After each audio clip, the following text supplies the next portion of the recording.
Assalamualaikum warahmatullahi wabarakatuh. Halo teman-teman, perkenalkan nama saya Salsabila Warela Gustiani dari kelas 10-3 nomor absen 42. Pada video kali ini saya akan menjelaskan mengenai reproduksi vegetatif dan generatif dari jamur. Terdiri dari jamur Ascomycota, Zygomycota, Deuteromycota, dan Basidiomycota. Selamat menyaksikan. Nah, yang akan kita bahas pertama di sini adalah reproduksi seksual dari Ascomycota. Teman-teman, reproduksi seksual Ascomycota dimulai ketika dua hifa yang berbeda jenis, yaitu hifa positif dan hifa negatif saling mendekat. Setelah itu, hifa betina menghasilkan ascogonium dan hifa jantan menghasilkan arteridium. Nah, di sini terjadi proses yang dinamakan plasmogami. Plasmogami atau peleburan sitoplasma di mana materi genetik dari arteridium berpindah ke ascogonium. Di sini menghasilkan hifa dikariotik atau berinti dua yang kemudian tumbuh menjadi badan buah besar yang dinamakan ascocarpus. Di dalam ascocarpus ini terdapat ujung-ujung hifa yang membentuk ascus. Nah, di dalam ascus terjadi peleburan dua inti menjadi satu inti diploid atau zigot. Nah, inti diploid ini akan membelah secara meiosis menghasilkan 4 nukleus haploid. Lalu membelah lagi secara mitosis, hasil akhirnya terbentuklah spora di dalam ascus. Lalu ketika matang, ascospora ini akan dilepaskan ke udara dan jika jatuh di tempat yang cocok, spora akan berkecambah lalu menghasilkan atau membentuk miselium yang baru. Nah, kalau untuk reproduksi aseksualnya, Ascomycota ini jauh lebih sederhana. Miselium yang sudah dewasa akan membentuk tangkai spora yang disebut conidiospor. Di ujung jamur akan memproduksi spora aseksual yang disebut conida atau conidiospora melalui pembelahan mitosis. Nah, conida ini tinggal terbawa angin ataupun jatuh dan langsung tumbuh menjadi miselium baru tanpa proses perkawinan. Nah, selanjutnya kita akan bahas Zygomycota yang biasa tumbuh di roti berjamur. Secara seksual, prosesnya dimulai dari bertemunya hifa positif dengan hifa negatif. Kedua hifa ini membentuk tonjolan yang biasa disebut gametangium berisi gamet. Ketika mereka bertemu, terjadi peleburan sitoplasma. Nah, hasil peleburan tersebut akan membentuk dinding tebal dan kuat yang disebut zigospora atau zigot. Nah, dinding tebal ini mempunyai guna teman-teman. Gunanya untuk melindungi jamur kalau kondisi lingkungannya lagi buruk ataupun kering. Nah, jika dalam kondisi lingkungan yang sudah membaik, zigot ini akan membelah secara meiosis. Lalu tumbuh membentuk tangkai sporangium. Nah, di dalam kotak spora inilah diproduksi spora yang siap disebarkan. Nah, sedangkan untuk reproduksi aseksualnya, teman-teman bisa lihat gambar struktur di atas roti ini. Jamur membentuk hifa yang tumbuh menjalar di permukaan roti. Lalu, hifa tersebut akan tumbuh tegak ke atas membentuk sporangium atau kotak spora. Nah, di dalam kotak spora bulat inilah spora aseksual diproduksi dalam jumlah banyak secara mitosis. Kalau kotaknya pecah, spora akan keluar mengenai roti sebelah dan rotinya langsung ikutan berjamur. Nah, untuk jenis Rhizopus stoloniferus, reproduksi seksualnya dimulai dari dua jenis hifa yang berbeda, yaitu hifa positif dan hifa negatif. Ujung hifanya lalu membentuk gamet dengan nukleus haploid.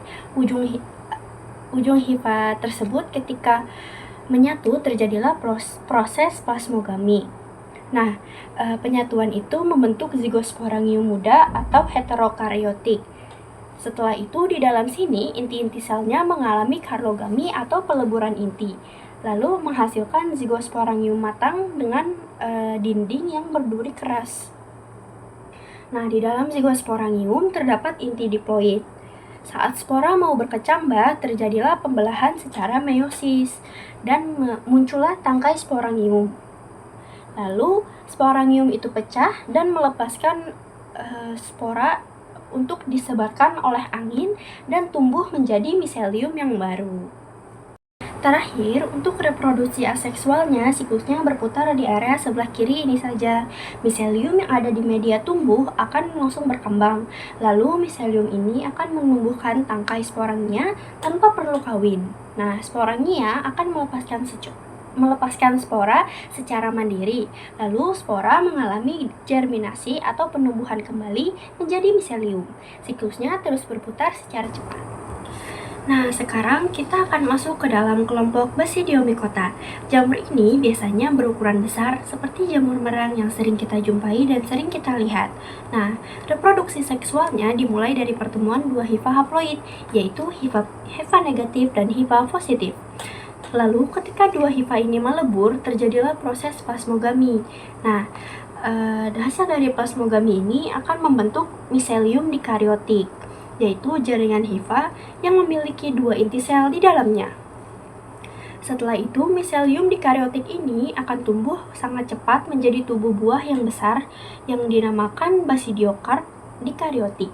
Lalu di bagian bawah tudung jamur ini terdapat lembaran-lembaran yang bernama lamela dengan basida. Nah, di sini jika kita lihat lebih dekat pada ujung-ujung basida dikariotik ini, akan terjadi proses karlogami, yaitu peleburan dua inti sel haploid menjadi satu inti yang diploid. Nah, setelah itu inti diploid tadi mengalami pembelahan secara meiosis. Nah, proses ini menghasilkan basidium dengan 4 ujung inti haploid. Ini di sini. Nah, inti-inti haploid ini berkembang menjadi spora seksual yang disebut basidiospora.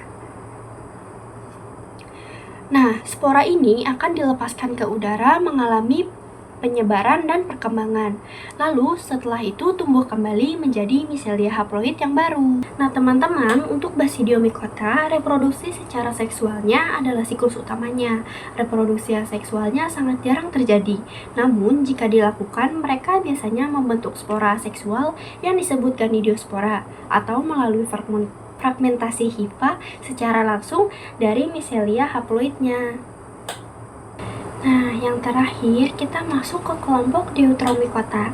Ada hal unik yang perlu kita ketahui bersama tentang kelompok Deuteromycota ini. Deuteromycota sering disebut sebagai fungi imperfecti atau jamur tidak sempurna. Mengapa seperti itu? Karena reproduksi secara seksualnya belum diketahui atau belum ditentukan oleh ilmuwan. Nah, oleh karena itu, kelompok jamur ini hanya berproduksi secara seksual. Jika kita melihat visualisasi siklus vegetatif yang serupa di gambar ini, siklusnya dimulai dari hifa-hifa yang baru dibentuk dari hasil perkecambahan. Lalu, hifa ini akan terus tumbuh dan berkembang di media tempatnya hidup. Nah, setelah dewasa, jamur akan langsung membentuk struktur penghasil spora. Nah, yang biasa disebut sporangium. Kotak spora ini akan matang lalu melepaskan spora ke lingkungan sekitar. Spora-spora inilah yang nantinya jatuh, menyebar, dan kembali berkecambah menjadi hifa baru tanpa melalui proses perkawinan sama sekali. Nah, teman-teman, itu saja penjelasan mengenai cara produksi generatif dan vegetatif dari beberapa kelompok jamur yang sudah disebutkan tadi. Terima kasih sudah menonton, kurang lebihnya saya mohon maaf. Wabillahi taufiq wal hidayah. Wassalamualaikum warahmatullahi wabarakatuh.